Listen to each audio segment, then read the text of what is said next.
the chain. This is Jeff here with co-host Chip. What is going on? It's been a long time. It's been a long time since the SEC v. Ripple. We haven't talked about XRP in a while. Another Amicus brief request was filed. Can you believe that, Chip? Another one. Another. Keep them coming. Crazy. Keep them coming. David Schwartz shares some stories. We may or may not be able to cover that. And we got some congressmen coming after SEC Chair Gensler. We might even kick off with that one. But if you're ready to go, I'm ready to go. Let's do 589. Welcome to On the Chain. Welcome to On the Chain. Let's jump right into it. Let's go with what's the lead story today, Jeff? What are you going to pull up? So the lead story is going to be Representative Bill Huizenga. Huizenga. What's he up to? What's he doing? Something good, I hope. So Rep. Bill Huizenga tweets out today, it has been 379 days since Gary Gensler appeared before the House Financial Services Committee. That's the same committee that Maxine Waters chairs at the moment. Recently released SEC Gov IG report found the agency sometimes relied, now get this one, Chip, relied on staff with little or no experience in rulemaking due to its aggressive agenda and increased attrition. Yeah, they're bleeding staff apparently. And, well, who really wants to work at the SEC? Let's be honest. I mean, it's not like they've got this stellar. There's a couple different three-letter agencies. The SEC is one of them. There's a couple other ones where there's some major attrition just because they're getting, it's not one of the places you go like, hey, I'm going to go work here. I'd be like, really? So that's a big issue. What else does Huizenga have to say? He says, when the Financial Committee Republicans return to the majority, we will conduct vigorous oversight over an agency that currently has none. To view the IG's full report, click here. So there you go. There's a lot. Man, people are quaking in their boots. Think they're, terrified about what's going on right now. Yeah, well, it's as they should be. By the way, I wanted to put this up here. X-Rope, he said, and why digital perspectives. Yeah, okay, because times he was on break with his family. Listen, content creators need a break once in a while, man. It's like he took some time off, and everyone's like, dude, is he okay? Vacation? Yeah, he'll be back at it tomorrow. He did put a tweet out that I saw. He'll be back tomorrow, so everything's all good. Vacation. Back on as can be. You see what I'm saying? Yeah, I hear you. So, so you know what? I have to say, Jeff, it's absolutely incredible that sometimes, sometimes we do have it. We, the people, do have an impact, and the pressure is good. You got to lay on the pressure. You got to lay on the pressure because it does have an effect. For example, look at this one here. Here's Charles Gasparino. He said, breaking Inspector General's report on the Gary Gensler's tenure at the SEC confirms the reporting we've done at Fox Business that uncovered a significant turnover in the senior ranks. This isn't the minions. This is the senior ranks of the commission. Yep. Story developing. John Deaton from John Deaton's Crypto Law commented. Yep. Programming note related to the Charles Gasparino tweet on the SEC Inspector General investigating staff turnover. Now look at Eleanor's tweet, because Eleanor Terret has a tweet and with an actual percentage. I've got it pulled up here. Pull that. We'll go ahead and throw that one up there. So hang on. I'm taking mine out of there. You keep putting it back. So Eleanor is saying the SEC's IG report confirms our reporting from back in May. The SEC is seeing its highest attrition in 10 years. Most concerning is the attrition rate in senior officer and attorney positions. About 20.8% senior officers and 8.4% for attorneys for the fiscal year of 2022, respectively. So that's, dude, 20%. Bleeding.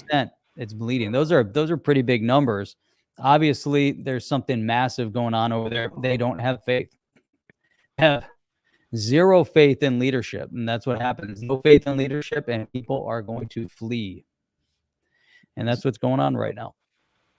Well, should we cross-reference that with anybody working on any one of these either the SEC case against Ripple, or the one against Library, or the other one is a reverse one, but fighting the Bitcoin the Bitcoin spot ETF against the SEC. So I'm wondering if any of them those seniors were like, they're like, I don't want to work on this. I don't believe in this. Like, who knows what it is, but I can't imagine it's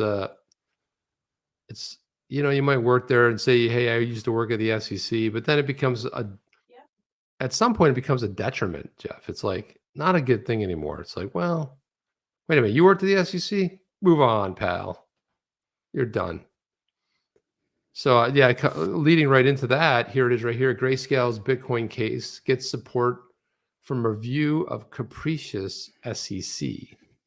Always great when you can use that word capricious in a headline. You got to fit it into the title, and then everybody has to know what it means. And you go like, well, what the hell does that mean? So let me go right here. I wanted to go right to it. I guess I can type here. Yeah. So, oh, wow. Did I just click on the article right there? My God, what is going on? Today was definitely the day for the Amicus briefs. So got that one plus another one against the SEC. So check this out. 5 Amicus Curiae briefs filed with the Court of Appeals for the District of Columbia Wednesday. Grayscale supporters include crypto exchange Coinbase. Now, this is interesting. The Coinbase is getting in on this action, Jeff. That one surprised me a bit. It's like they were getting all tough, beating their chest. Armstrong was like, "Arr!" and they're like, until someone tapped him on the shoulder and whispered in his ear, and it's like, dude, you're a public company regulated by the SEC. Take a step back. And he's like, anyway. But here's a chance for Coinbase, which is interesting. Coinbase getting involved in this lawsuit.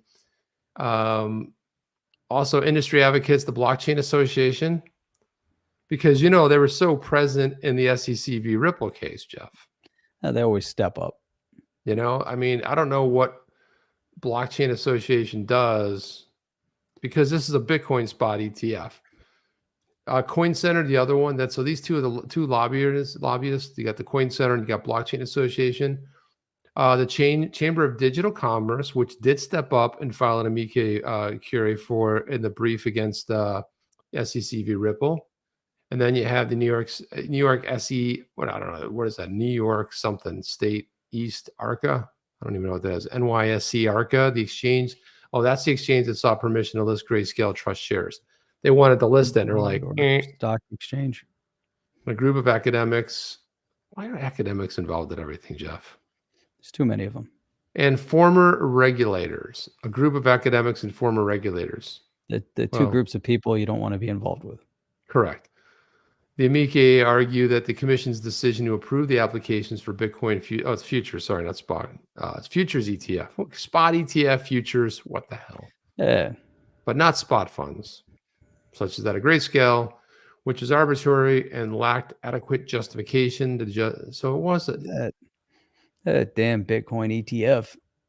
Yeah, the futures ETF, but not spot funds. Okay, so Grayscale was the whole point of it is what is the big pushback on this? That's what I don't understand.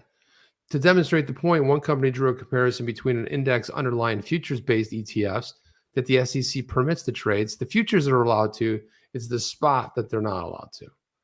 And then the index underlying the Grayscale Trust, the CoinDesk Bitcoin price index with a correlation of 0.98, the two appear to be near perfect substitutes. And they are, Jeff. But the SEC, once again, has its head up its you-know-where. And it's crazy, man. I'm telling you. So at the same time that we got that amicus brief filed, there was another amicus brief that was filed against the SEC v. Ripple. So the former officials of the SEC, CFTC, as well as Brian Brooks, former acting U.S. comptroller for the currency. But where was Brian Brooks on the SEC? Where was Brian Brooks? And don't get me wrong, I love Brian Brooks. And this is a little bit different because this is Grayscale suing the SEC. This is different than the SEC obviously going after Ripple. But go ahead. I thought Brian Brooks' name was interesting to be mentioned there. Yeah, no, it's crazy. I mean, it's just very interesting on how things keep progressing. but at the same exact time, so it just seemed, Chip, they're dropping. That's why there's so much attrition right now at the SEC, because the writing is on the wall. Here you got Crypto Law just adding another nice document here, another amicus brief that was filed by Philip Goldstein and Investor Choice Advocates, or ICAN, and Exhibit. You can look at it here, click. But here, ICAN is a nonprofit law firm focused on expanding access to markets by underrepresented investors and entrepreneurs, which has litigated against the SEC. Man, they're getting clobbered. We can go in here and open this up and look at it. But the point, it's not really so much what's in this amicus brief, that was just filed. It's the fact that the SEC is getting hammered, Chip, left and right. Yeah, they left just and can't, right. Can't seem to do anything, accurately. But but they're Accurately? right. I can't even forget about accurately. I should say properly. Or properly. Anything. Okay, there you go. Accurately. Yeah, Everything. not accurately. They can't do anything properly. There's the one I was looking for, Jeff. So look at this. Eleanor Terret, Ellie Terret from Fox Business. She said that SEC IG report also notes that department managers raising concerns about difficulties managing resources and completing other mission-related work. Due to other dramatic increase in rulemaking, staff from their offices have been borrowed to help with the rulemaking process. And here it is right here. There's the rulemaking process. It looks so funny. It's like it went up, and then right around 2020, it started dropping. And now the rulemaking activity is up again. And again, do you know who makes rules? The SEC doesn't make rules. Congress makes rules. John Deaton said, look at this paragraph. As a result, the SEC risked hiring attorneys who did not meet all qualifications required for their position. It's like, we need bodies. Get them in. Get them in. Get them in. Get them in. Look at this. Look at this next statement. Read it. It's insane, right? Can you believe that? They're not confirming whether or not the person they hired as an attorney passed the bar or not. Now, I like how John's saying, I see its quality control is on level as their conflict screening. I mean, it's like, what you're going to go hire attorneys, but then you don't verify whether or not you pass the bar. But I guess, but you got Gary Gensler who's running around, preaching law, and he's not an attorney, and then you've got, it's just crazy, right from the top all the way down. That's the thing. From the president down, you got issues, and it's very, very concerning at this point, so people, but you know what? People don't follow losers. They want true leadership. And when the city's burning down, people flee, and they start looking for other alternative options. They don't want to go down with a sinking ship. And I think, a lot of people that are employed as they senior positions, 20% attrition. And that's probably going to grow even more as things progress. But they see these senior positions. They don't want to lose out. If you go down with the ship, then you're really in trouble.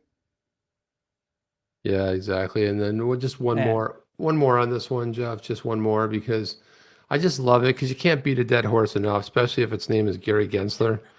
You just keep beating that horse, right? So Gary, the G-man. So John Deaton said this, and he said, and it just keeps coming for those at the SEC. How demoralizing it must be to work under a guy like Gary Gensler.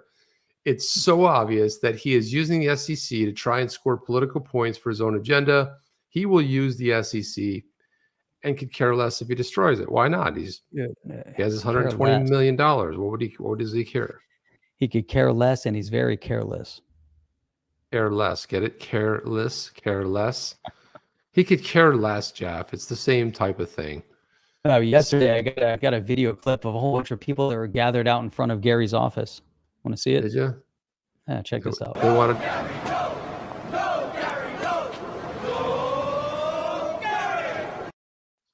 That's why I'm pushing them off the cliff when they do the "Go Gary." When they, go Gary, go Gary, go. Like, not in a good way. Usually say "go" is a good thing. This time, there it is. Yeah, right off of the cliff. Right off the cliff. Right off of the old proverbial cliff. Get out of here, Gary Gensler. It is insane what is happening out there. Man, oh man, insane. Oh man, oh man. But in some lighter news, though, I thought this would be interesting. In lighter news. In some lighter news, and when we talk about adoption, we talk a lot about NFTs. We talk about rights and all that. We had Melanie on the other night, and we had a good conversation about that. But look at this. A digital real estate platform sells house as an NFT. And when I first saw it, I thought it was Proppy, which was one of the first. But a sale of $175,000 house settled with USDC stablecoins.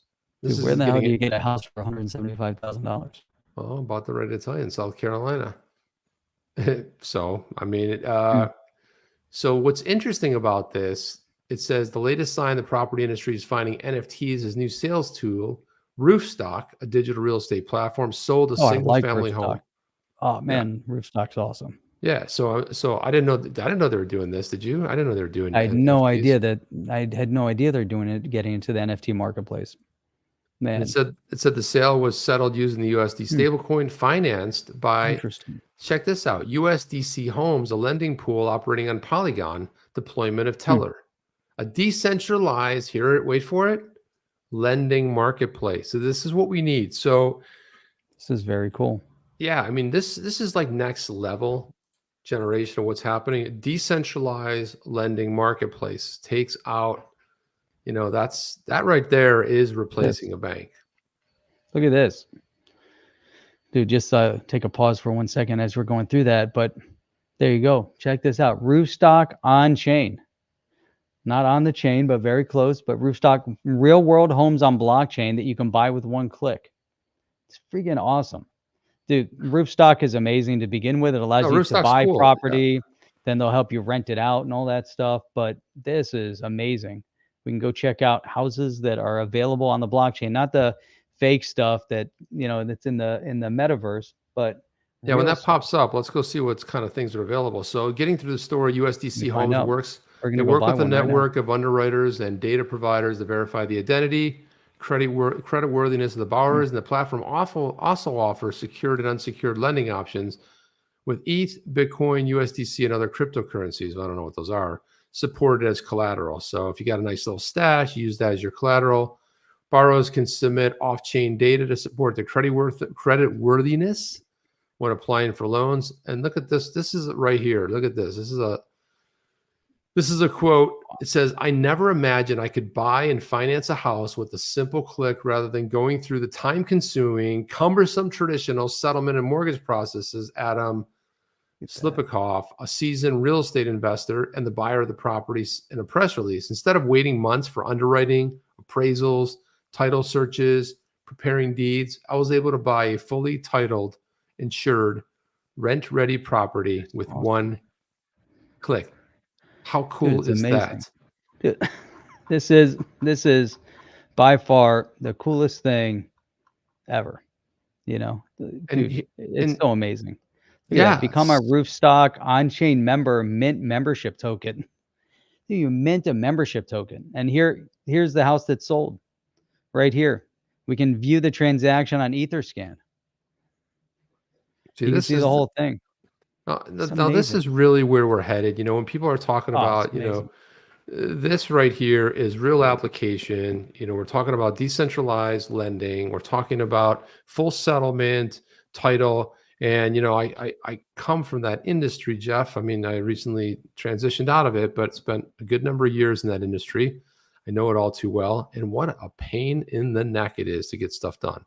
And then that's where all those fees come from too, because you have so many people with their hand in the cookie jar. That's where you have the title companies, and you've got the settlement, and you've got blah, blah, blah. But everybody gets a little piece of it and a point here and there. And what's going to make that really more difficult for banks is going to be decentralized lending, especially if you have collateral. So if you have collateral, you put up your collateral until you pay it down. And man, this is you can't do that with traditional lending. So let me. This is super exciting. This is really, really exciting. It is. It's incredible. It says. So look at this. They use a multi-sig wallet. Each home titled in a limited liability company, and it's associated with the unique NFT on the Ethereum blockchain. So this is like the real now we're starting getting in the real application of what NFT power is right here. So even the approach is incredible. They titled it in a limited liability company, an LLC, that was associated with this unique NFT, and it happens to be on Ethereum blockchain. And then when the lender approves the funds and the borrower's request on Teller, the USDC Homes platform uses the funds to purchase the LLC NFT.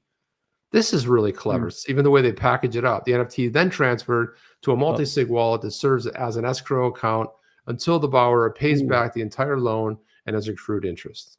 Man.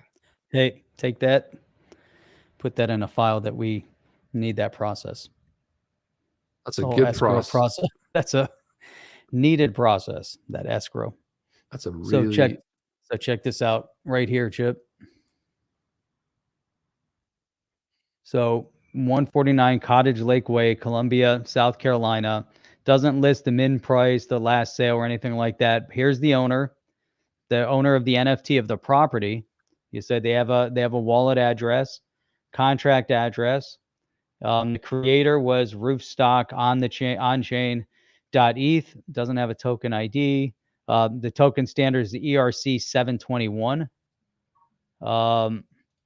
Properties tells a little bit about the product that they sold right here, which is interesting. Description of the property. And then here's the transaction record. Here's they minted.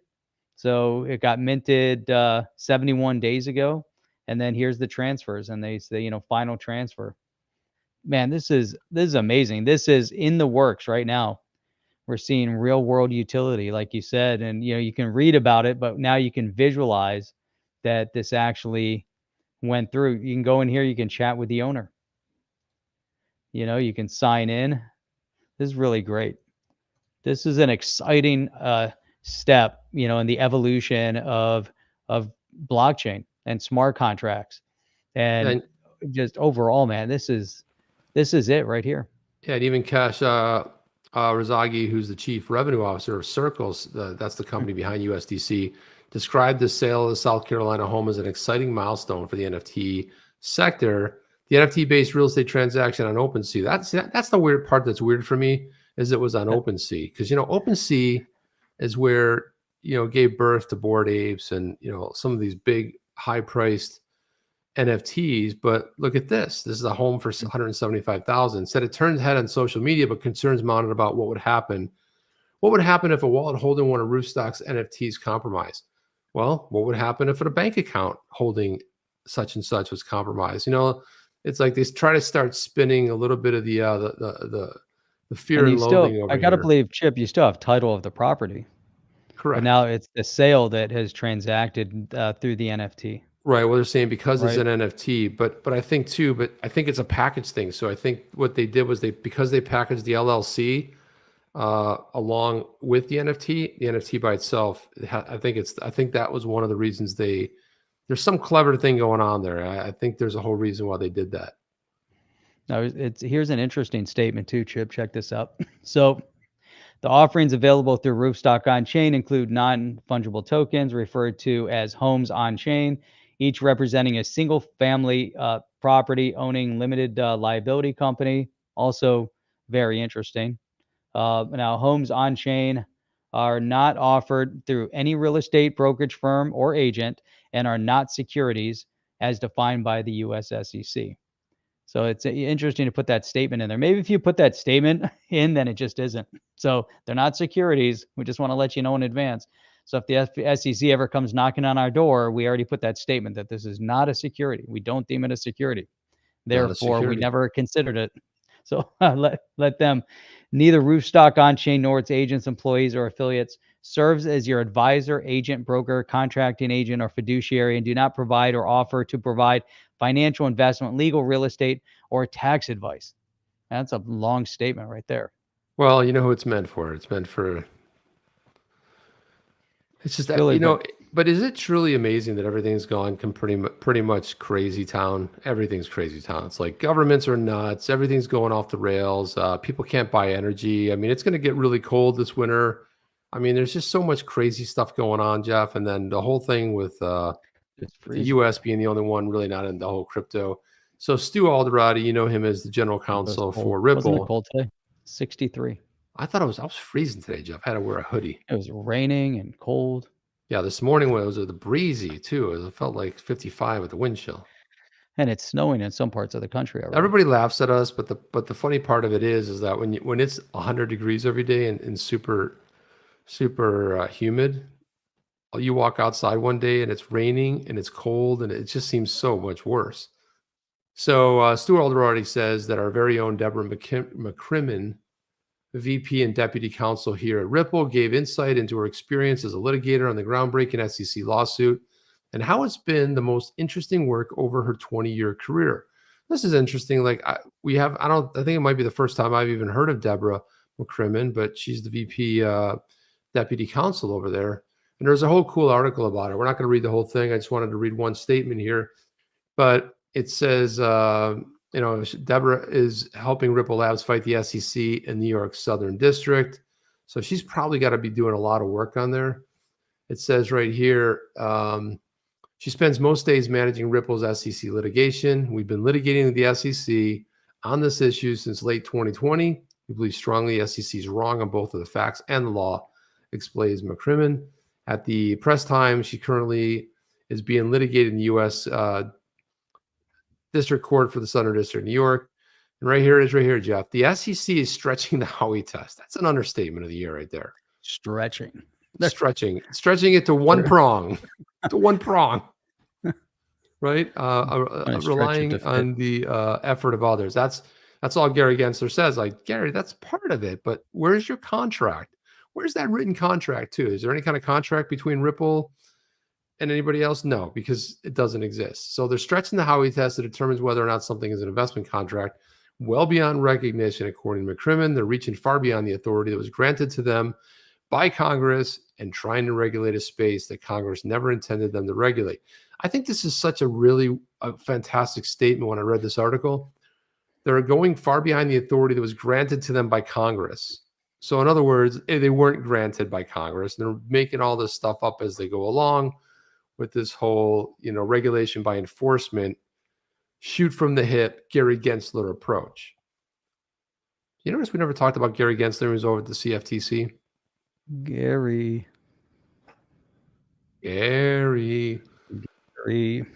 I can just wait. I just can't wait for, to just see what happens. Is it November 9th? Is that it?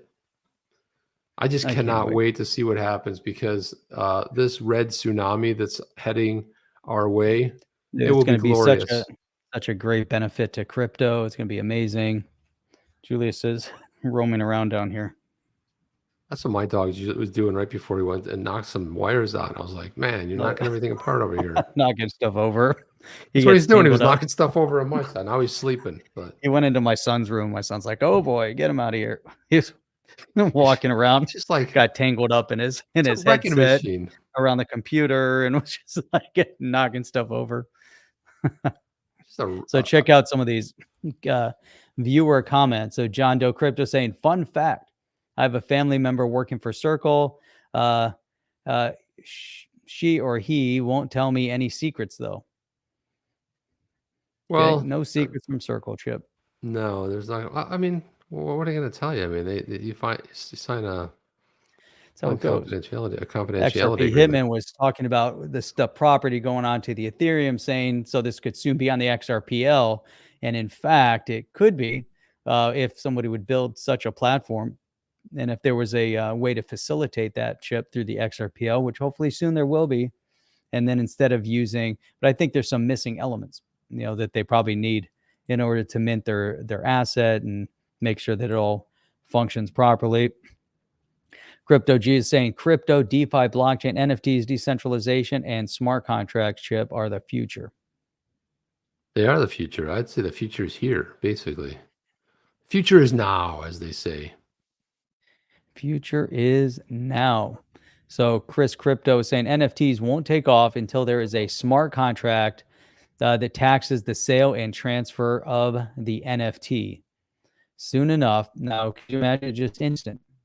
Right, you buy the NFT, you have the transaction, instant takeaway on the tax, gets sent over to some government 3-letter agencies or wherever it goes. I don't know what they do with it. And there you go. Your tax burden is paid. Imagine everything goes onto the blockchain, Chip. You won't have to do your taxes anymore. The blockchain will automatically calculate everything for you. No write-offs, no nothing. Then we'll be perfectly situated to go into like a flat tax or like a fair tax environment. Well, I hope so. Perfect. Consumption tax. Get rid of all the whole thing. We talk about this forever today. I mean, when is it going to ever happen? I mean, you know, I don't know. Some days, I mean, I'm still optimistic because of everybody standing up, going like, "Hey, waking out of a slumber and saying this isn't good." Look at this. I want to throw this one up here. This is Stefan Huber. It says the former SEC enforcement chief and Ripple attorney Andrew Ceresney made a FOIA request, which is a Freedom of Information Act request, to the SEC last January regarding Ethereum and letters inquiring about Chinese control of cryptocurrencies. Any bet he knows such letters exist? And so there's the FOIA request, records relating to Ether determination and letters regarding Chinese control of crypto. So you can see here are all 53 FOIA requests regarding Hinman since January of 2021. On average, the SEC receives a FOIA request regarding Bill Hinman every 10 days that they must process and respond to. But how are those going? Because you can see them all here. Look at this. Copy of his calendar, copy of his public calendar with Jay Clayton's meeting, copy of his personal calendar, Mark Berger's personal calendar. So look at all these. It's incredible. A whole bunch of them right there, Jeff. Incredible. Hey, huh? Oz Crypto has joined. What's up, Oz? Up, Oz? Oz from the land of Oz. And then there's this one here. This is XRP Productions. It says, I want to publicly thank the team at CryptoLawUS. There are thousands of exhibits of SEC's bullshit to sift through and file. Many of those BS exhibits are thousands of pages of BS each. A lot more BS will be made public Monday. Thank you dearly, from XRPP, which is XRP Standard Productions. Of course, this is parody. A lot of people will respond to these tweets and saying, hey, blah, blah, blah, and then it's parody, man.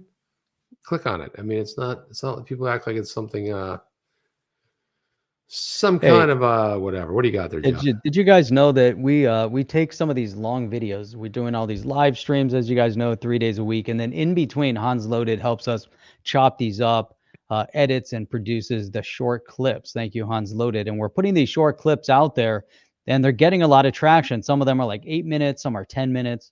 And they're really great to consume because you can consume interesting components of the live stream. There might be something that you missed or you want to go back and watch, but you can't find it in the long one. So you can either go back to the long stream. If you go back into our description, you can see chapters. So Hans Loaded actually helps put the chapters together, but then he also chops it up and grabs interesting segments that get posted. And we had some really good things that were posted up there. So I just wanted to highlight that.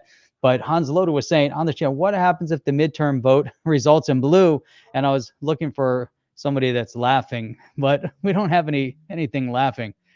This is what happens if, when anybody references, this is, if it is blue, then there's a glitch in the matrix, and this is what happens, Chip. The old oldie but goodie there, Jeff. No, well, first of all, I saw some really disparaging polls today, especially up in Connecticut, which is like one of the safest places you can be. But of course, when you lie and say that you've actually served in Vietnam, and it turns out you never served in Vietnam, and that goes on for years and years and years. But Blumenthal is not safe. Have you heard this one, Jeff? This is incredible. This guy can phone it. Yeah, that was a guy who pretended he said he served in Vietnam. Turned out he never did, and that wasn't enough to get him out of here. But today's climate, he's not safe, and he's running neck and neck with the challenger. So, and I saw a 35-point swing with independents, especially women. So, and when you start seeing mainstream news covering this and saying it doesn't look good, I would be like, well. But what people don't realize is that in the U.S., the reason it's called midterm, it's midterm of the president. And traditionally, whatever party is running the show, the other party picks up seats. This year happens to be no different, except for the fact that it's a perfect storm to pick up a lot more. but it happens every time. So you have a red team running, and the blue team takes over seats in the midterm. And then you have the blue team, and then the red team takes over. So it's not anything new. It's been going on forever and a day. It seems to always go that way. But because of the economic climate, there's a bigger push. So there you have it, Jeff. I think Myron was trying to post a link, but I couldn't see the link. So yeah, send it made to it us on. possible so we can send it now. He should be able to post a link now, I think. If he wants to try to post it in the chat again, we can't see it. I went over to our YouTube stream thing, and it's not over there either.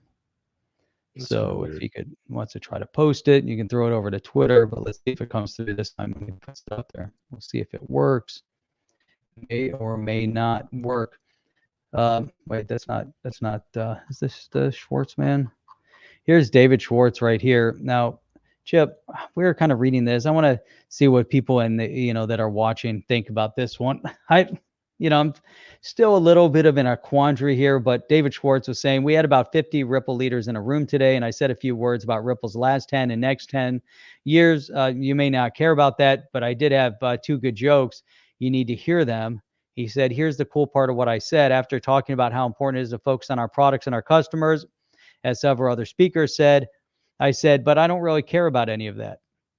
Then he holds for laughter. Chip, sometimes I can't follow his thought process as he references things and talks about things. And he says, as most of you know, my passion is using AI images to troll Brad Garlinghouse on Twitter.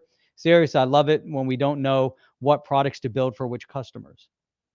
Chip, it's kind of humorous, but not humorous. I honestly don't know what he's saying. I honestly don't know what he's saying half the time. I'll be honest. I mean, he says, now I hope your first thought is that we do know what products to build for which customers. I give a thumbs up. Agreed. But I fear your second thought is, so what is he still doing here? So he says, my passion is looking at technology that can enable us to do things we couldn't do before, build products we couldn't build before, and target customers we couldn't target before, or give our customers features they didn't know they wanted and couldn't imagine they could have.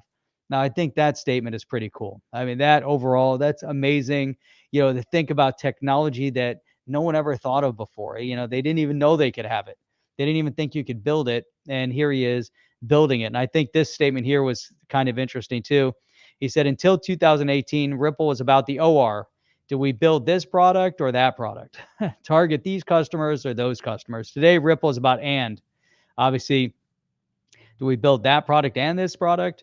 Which, customers, we add this customer and that customer. My key focus will continue to be around applying new technologies to new products for new customers. And man, I think this is a big statement. So all this leading up to it was a lot. He's kind of injecting some humor into it, but sometimes I just don't get the humor. I would have just said, I think it's funny because I don't get it. Passion. Funny, right? Maybe that's what it is. But this statement, though, Chip, my passion is looking at technology that can enable us to do things we couldn't do before, build products we couldn't build before, and target customers we couldn't target before, or give our customers features they didn't know they wanted and couldn't imagine they could have. That, man, that's everything. Can you imagine being in that position to be able to build and do that type of? That's amazing. It's amazing. It's pretty cool. Amazing stuff. And K Hud, thank you for that. And he's saying the beauty of intelligence, dreaming, and looking towards what could be that's hard to fathom. That's crazy. That's true. It's crazy stuff. So I wanted to shine a light. Thank you for that, Kate. I appreciate that. I wanted to shine a light on this. So this was on this was a legal review brought to you by Jeremy Hogan. This is on the Lighthouse. This is a cool publication by King Solomon that he put together. He has like some really good talent over there. I know CryptoLawUS writing stuff and penning stuff. So this was an article which I thought was pretty interesting. It said, where in the legal world is my blockchain transaction taking place? Written to you by attorney extraordinaire Jeremy Hogan. And so let's just let's zoom in on this right here. So he says, where in the world is my blockchain transaction taking place? And this is weird. It says, if Chip punches Jeff in the face outside of a bar in Las Vegas, we all know that the Las Vegas police are going to arrest him. You think this is a little bit weird, Jeff? I'm like, first of all, why would I punch you in the face? What would we be doing in Vegas? Who wrote this? And if hilarious. And if he's guilty, he'll have an unpleasant vacation in a Vegas prison. What country, city, or entity has jurisdiction when Chip, whose location is unknown, scams Jeff in Las Vegas out of 100 Ethereum tokens in a transaction that takes place over 100 different validator nodes in 50 different locations all over the world? What? But of course, good. if it were true, that's not the real article. The real article is right here. It was really brilliant. John. Brilliant. It was really John, but I thought, like, oh, what if I change that to Chip? How funny would that be? So It's very funny. But I know if John punches Jeff in the face. So the answer to the question predates blockchain, as we've all been grappling with it since the internet. General rule states that prohibited from exercising its power of any form of territory in another state unless agreement to the country is established by the International Court of Justice. And then that's Lotus versus Turek, 1927. Decision from 1927, obviously not easily applied in 2022, although each country or regions, each county or region's appointed committees have individually grappled with the issue in different ways. So it's kind of a cool little article about it, but how he's relating it back to blockchain and does tie back to that whole something from 1946 doesn't really tie to 2022 either. But anyway, just having a little bit of fun with that. Trying to find something from Myron that he posted, but in the meantime, I found this that kind of explained a little bit more. This is coming from Rep Tom Emmer. If you guys haven't seen his interview with us, you can go log in to our website, go to onthechain.io, go to interviews and type in Tom Emmer, and you can see the interview we did with Tom Emmer. But go check out onthechain.io. We recently updated it, and there's a lot of cool stuff to see over on onthechain.io, and you can check out the podcast. Onthechain.io. One more time. Onthechain.io. Tom Emmer said onthechain.io. No, he didn't. This investigation also revealed that Gary Gensler's disastrous leadership has triggered a mass exodus of staff expertise over it. So he's also the American public deserves an SEC led by experts, not nonsense. That's really, really great. It's amazing, to see what kind of percentage of people. And then John Deaton was saying, Tom, I think it's time you supported the Empower U.S. Referral to the IG for an investigation into the proven ethics violations involving Hinman. This can't be partisan politics. No one thinks Gary is more disaster than me. Let's clean up the SEC. Empower U.S. Empower Us isn't partisan. So there you go. And we saw this. And there you have it. It's amazing. Then there's an orangutan over here picking up some sunglasses. I'm not sure when he gets them. That's cool. Pretty cool. Chip. That is pretty cool, don't you think? But I'm trying to find the thing from Myron had sent a tweet, and I'm trying to find it, and I just can you just drop it inside there? I mean, drop it in the. I thought it could go in the chat now, so I'm going back and seeing if there's a message over here. I know there may or may not be one, and I can't find it. I've looked. Oh, here it is. I finally found it. Now let me see. Here we go. So let me see. Let me see if there's. Oh, there's some. Here we go. So this is Myron had posted this. So let's see what this is all about. This is on Twitter. This is from Ant1, London Station. Remember, it all starts with London, XRP. So let me pull this up. Here we go. Let's see what we got. What you got? Maybe not. Yeah, nothing. You can't hear it because I didn't share my volume. I'm not hearing anything, Jeff. I know, exactly, because I got to unshare it. Let me unshare. Oh, man. There should be a little click here where you could add volume, where you don't have to unshare and then reshare and then remember that you didn't check the audio share. What do you say about that? Come on, guys. It's annoying as hell. I don't understand. There we go. XRP holders, check this out. Because Ripple have taken their marketing to a whole nother level. Because this was a Canary Wharf station this morning. Because the Ripple logo can be found all around the station. But it gets better. However, yesterday between the Warriors and Lakers game, look what came on the TV. And this is just the start. And in my opinion, the best FX brokers, Eagle FX, check them out. All right. Well, there you go. There you have it. That's pretty cool. Very So cool. I'm gonna try to do the same thing. And most of the time we try to download these videos, but sometimes they don't download. That's part of the issue. And then you have to why is it so complicated? Manscaped ad slap bang in the middle. And Manscaped ads are all over the place. It's getting a bit crazy, no? You know who's promoting that? Who's what's his name? Huge podcaster. He's promoting the hell out of the Manscaped. Is it Officer Tatum? Officer what Tatum. Tatum is? Yeah, Tatum. It's one of his big sponsors now. Hey man, if they became a big sponsor of On the Chain, we'd probably be promoting them too. I mean, it's not. Oh yeah, we would be. It's not a security, so I think I'd feel good about it. Manscaped. I might feel a little bit about it. So I wanted to shout out to XRP Darren for this one. Let's just listen to this because this is something here, Jeff. Let's see if I can throw this up here. Tell me if you hear this. Securities, as I think most of them will be determined to be securities. So this is this is set up like in yeah, this is 5X. Cynthia Lummis. She is the senator along with Gillibrand here. Here we go. We know that there's a regulator that already has a firm handle and a mature staff in making determinations and requirements with regard to consumer protection and disclosure. So you would agree with Chairman Gensler that most of them probably are securities, and I take it your legislation isn't meant to change that. No, it's just that people didn't read it properly. We just said that there People didn't read it properly.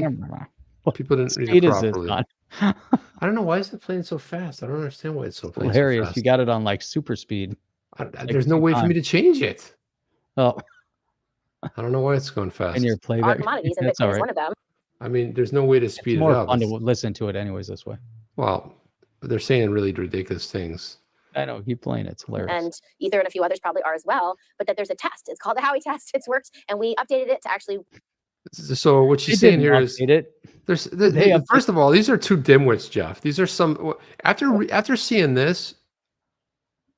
But Gillibrand already was ranking low on my scale, Yeah. but Lummis is completely underwater. She doesn't even, I don't care what she says anymore. She doesn't have a leg to stand on. They updated the Howey test, is what she's saying here. Work in the framework of digital assets. And if Chipmunk there's people. 15,000 cryptocurrencies, that means 14,900 and something are securities. So Speed it up to avoid copyright. Hey, we need to do that from now on. Music, whatever. See if that works. Yeah, so Speed it up. so what she's saying is that, Jeff, I don't know if you missed that one little bit of it though, but she's saying there's 15,000 cryptocurrencies. That means 14,900 or something are securities. Are these the two dumbest humans on earth? Seriously. I mean, 100 and something are securities. So that's a lot of work for the SEC to do. and they're like, the SEC. Your concept of ancillary assets is not meant to upset that either. No, it's just sort a of it's just a subject. term of Forgot art. It's about just a this. term of art that then will go through tests to say, are you a security? Term Are of you a art. commodity? What do you see as the biggest challenges then ahead in terms of passing a reasonable framework? Just really Here's the biggest challenge. Education. First of all, the Education. House Knowledge. that's Understanding. been rolling stuff out for the last 5 years is not going to let some kind of BS bill like this go by. That's a maxi bill. Okay, it's not going to happen. So that's what's going to happen. And I thought they slowed it down for this guy. It turns out he's a slow talker, Jeff. So They sped it up for him. informing and bringing members of Congress up to speed so they can make thoughtful decisions about what type of regulatory frameworks they're comfortable with. That's why Cynthia and I thought it was so important. what kind of regulatory frameworks they're comfortable with? I don't care what they're comfortable with, Jeff. Oh my God. What is That's wrong with these great. people? These are two senators, two daffy senators. And to at least introduce this bipartisan, very wide-reaching bill so that people can have a basis on which to consider these decisions.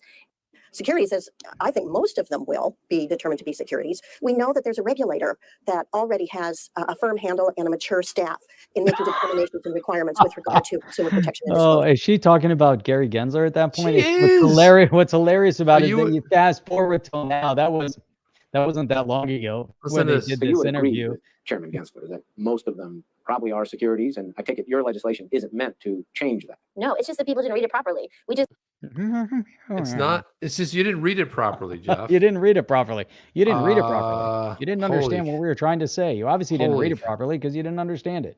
What Who is says that?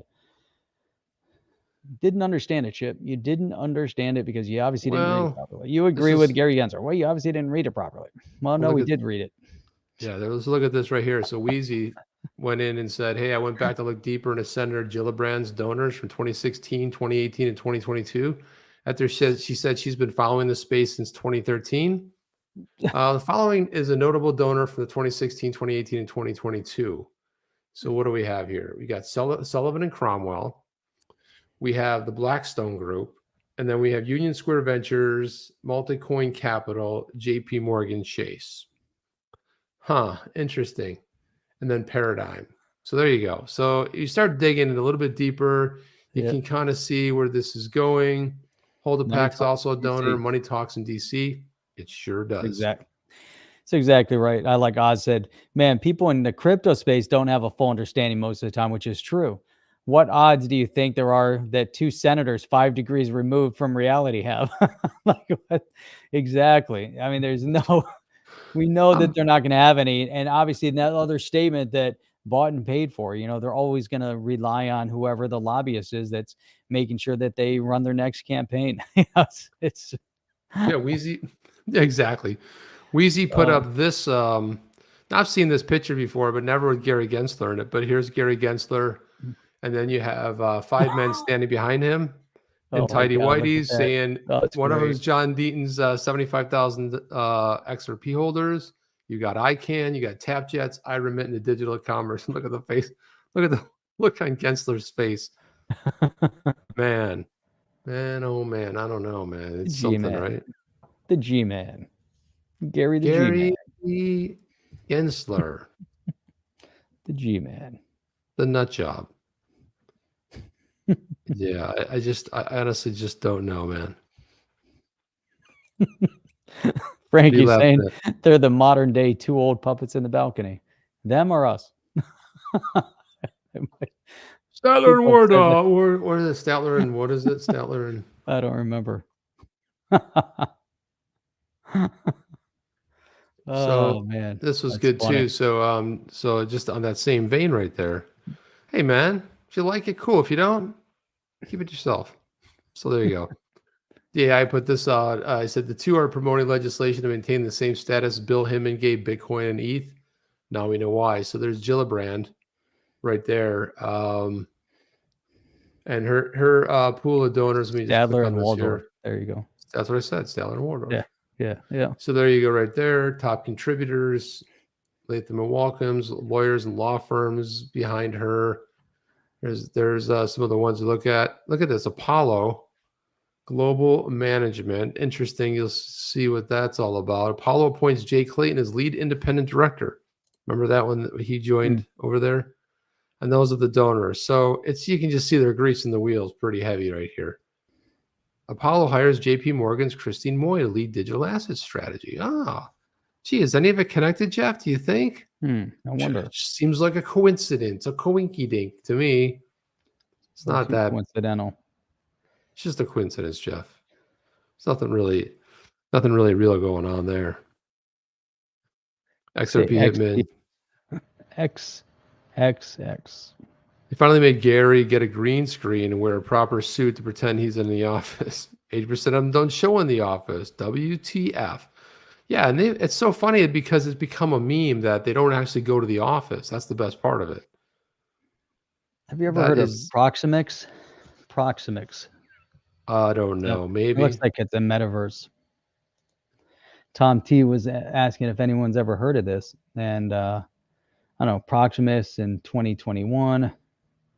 It's an enterprise-grade infrastructure and development platform that integrates blockchain tech with distributed and decentralized service layer storage, streaming, database, and super contract enhanced smart contracts built on proven technologies. You know what's cool, Chip, is that there's a lot of projects. You can just write something that sounds really, really cool, and then maybe never ever build anything to actually meet the cool stuff that you say. Man, imagine you're a super contract. I mean, this might be 100% legit and the coolest thing ever, but what's interesting. It has a market cap right now, 7.1 million, a circulating supply of 6 billion. It's currently hovering at 0.0011 with a 24-hour trade volume of 185,000. This could be pretty interesting. I'm trying to figure out where it's trading, but it's got some interesting momentum. Yep. You're right there. Been around for a while. From K-Hud right there. Got some pancake swap. That's where you get it. for both your work and humor. Humor, Jeff. Humor. Thank you for that, K-Hud. K-Hud coming in big tonight, finishing strong. Thank you, brother, for your contributions. Much appreciated. Much appreciated. I wanted to, this story right here, Jeff, that you had in the Keep, about Mastercard. Mastercard, You see that making right there? it easy for banks to trade. Yeah, isn't that wild? So Mastercard is launching a program to let financial institutions offer crypto trading to their clients. That's interesting because Brian Brooks had passed that rule about the when he was at the Office of the Comptroller, that banks could custody crypto. Now we've got on the back end here Mastercard coming in. The payment giants will act as a bridge between Paxos, a crypto trading platform already used by PayPal and banks, and the Mastercard's program will handle regulatory compliance and security. Yeah, good luck with that. 2 core reasons banks cite for avoiding the asset class. So the real reason they have to have this middleman right here, so to speak, is because they're going to run point on regulatory compliance and security, so that the bank is kind of shielded somewhat.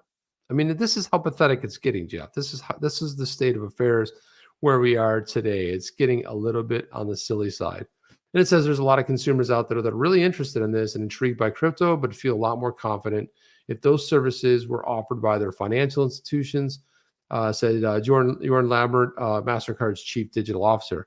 Isn't it funny that they're having Mastercard run point on compliance and security? Legendary. It's hilarious. Hilarious that they're choosing Mastercard to do all this stuff. So there's a big announcement. Well, first of all, K-Hud is saying another support thrown out there for us. Appreciate you, K-Hud. But he's saying we need a Florida meetup for real. I agree. We're rolling around the winter months coming up. So I know a lot of people in the north want to come down to Florida, so we can plan something coming up here in the near future. And then there's a huge announcement over here. So I got to throw up the wow. What? Let's do a thumbnail for the next show. I mean, there's always like, these surprise looks on every thumbnail. Jungle Inc. wants to announce that he will be filing an Amicus brief in support of the SEC. I feel bad for them getting dominated so badly. Yeah, their ass handed Anybody to them, wants Jungle. to participate? Jungle, nobody wants to participate. You're going alone, going man. to be throwing out, what are those things that you Jungle's do to riding sign up? solo on this one. No one's going to participate in that, man. That's some funny ass stuff online? right there. That is some Jungle's going to be posting a petition. If anyone wants to join his Amicus, then good luck. That is some funny stuff. On behalf right of the there, SEC. Yeah, it does get to a point where you almost start feeling sorry for people, like the elderly abuse that's happening in that giant house of shade of white. It's get to the point where you're like, come on, man, this is getting ridiculous. Big white house on the hill. So you went twice, actually. You went to 2 places once. Wait, you were there once. So you went to Clearwater and Sophie Sarasota. said she went to Florida once, Clearwater and Sarasota, both north of us, way north. Northwest. In Sarasota, northwest, yeah. Sarasota, it's on the west coast. So that's all we have, Jeff. That's all we have today. Really appreciate Oz and Jungle stopping in here. We appreciate all of you guys popping in here. Smartest people, legendary, all our supporters. K-Hud, big supporters. Hans Loaded, appreciate Hans your Loaded, help. Everything. Our stellar Sophie. producer. And sometimes people say, like, that news is, somebody said the other day in the comments, that news is 4 days old. It's like, hey, man, okay, good for you being on top of stuff, but not everybody else complains about it. It's like, and you didn't hear anyone talk about it. You read it all by yourself. What fun is that? The other one, the other news that's like a couple months old or a couple years old, and it's our commentary. That's right. The fun part. The other one was let me phrase this. Two guys reading tweets. I'm like, well, join the club. That's pretty much what we do, is we give our opinion of what we read, because anybody, and we also read the tweets so you don't have to. And we look at stuff so you don't have to dig for it. That's the whole point. If you saw it, that's cool. Again? Were those Statler and Waldorf? That's right. Want to pull them up? Which one are you? We even have our names over there. It's great. Look at this. We got Satima Dog to the Lunk. Nice job, right there. Like, These are like, look at there. Is he Statler? Pull 'em up Waldorf? now. Oh, there they are. Check them out. They would sit up and Sweet. watch the Muppet Show, and they would make commentary throughout the whole thing. So that was kind of it is weird. I didn't know they Yeah, had bodies, but there they are, right there. Like so. Yeah, they were. I guess pretty I know fun. which one I am, Jeff. Right there. Oh my God, how ridiculous is Garrett. that? That's funny. How ridiculous. And that's not the first time you made the comment. That or the Max Headroom comments, which apparently Max Headroom's coming back on the air, which is pretty cool and awesome at the same time. But Well, they anyway, don't know that's all the time we answer. have, guys. We've we're got gonna- Max Headroom right here. Come on. We're gonna skedaddle, Jeff. Skedaddle out of here is what we're gonna do. And Skedaddle out of here. guys have a great night, a great morning if you're living in the land of Oz. But Have a that's good all day. we have for you guys. So Go to New Zealand. Is New Zealand considered the land of Oz? I don't know really. I think it's Don. I thought it was Down Under Oz. Oz, land of Oz. Oz. I don't know, but Hans Lode is saying, sat him a dog to the lunk, not the lunk. Lunk. All right, we got to get out of here. That's all we got, guys. Chip and Jeff out. We'll see you guys in the next one. Take care. Have a good one. Are you down with OTC? Please like, subscribe, and click the bell to be notified when the next video drops.